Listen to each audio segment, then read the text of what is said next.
आज यानी 9 नवंबर को उत्तराखंड के 25 साल पूरे हो गए हैं। ये वो दिन है जब हिमालय की गोद में बसी ये देवभूमि उत्तर प्रदेश से अलग होकर अपना खुद का राज्य बन गई। आज राज्य सिल्वर जुबली मना रहा है, लेकिन ये सफर आसान नहीं था। आज की इस वीडियो में बात करेंगे उत्तर प्रदेश का एक हिस्सा कैसे बना एक अलग राज्य। 9 नवंबर 2000 ये वो तारीख है जब उत्तर प्रदेश से अलग उत्तराखंड को नई पहचान मिली थी। यूं ही हमें ये राज्य नहीं मिला, बल्कि इससे लंबे संघर्ष, बलिदान और आशा की 62 साल की कहानी जुड़ी है। अंग्रेजी हुकूमत के दौरान न सिर्फ देश को आज़ाद कराने की लड़ाई और उम्मीद पहाड़ वासियों के जहन में थी, बल्कि पलायन, बेरोजगारी और दुर्गम क्षेत्रों में होने वाली परेशानियों से मुक्ति के लिए भी लोगों के जहन में कुछ उमंगें दौड़ रही थी, और वो थी पहाड़ के लिए एक अलग राज्य की उम्मीद। साल था 1938। श्रीनगर गढ़वाल में भारतीय राष्ट्रीय कांग्रेस का अधिवेशन चल रहा था।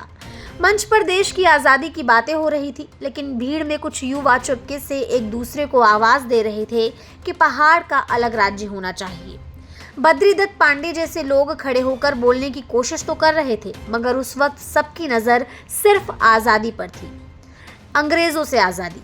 सबने कहा पहले देश आज़ाद हो, फिर देखा जाएगा। फिर आया 15 अगस्त 1947। पूरा देश जश्न मना रहा था, लेकिन पहाड़ों में खुशी अधूरी थी। अनुसुईया प्रसाद बहुगुणा, इंद्रमणि बदोनी जैसे लोग गांव-गांव घूमकर समझा रहे थे, अब हमें अपने पहाड़ के लिए लड़ना है। लखनऊ बहुत दूर है, हमारी आवाज वहां तक नहीं पहुंचती। साल दर साल गुजरते गए, लोग चिट्ठियां लिखते रहे, धरना देते रहे, लेकिन दिल्ली और लखनऊ के दरवाजे बंद ही रहे। फिर आया 1990 का दौर। इस बार गुस्सा सड़कों पर उतर आया। नौजवान, महिलाएं, बच्चे तक सब नारे लगा रहे थे, पहाड़ का पानी, पहाड़ की जवानी, मैदान को मत दो। सन 1994 में आंदोलन ने खूंखार रूप ले लिया।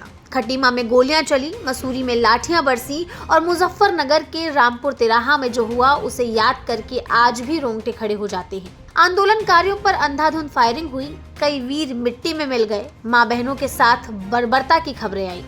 पूरा पहाड़ रो रहा था, लेकिन लड़ भी रहा था।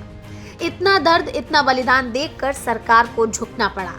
लंबे संघर्षों के बाद सन 2000 में 27वें राज्य के रूप में हिमालय की गोद में एक नया राज्य जन्मा, जिसका नाम रखा गया उत्तरांचल। 2007 में इसे फिर नया नाम दिया गया और वो नाम था उत्तराखंड, जिसे आज भी जाना जाता है।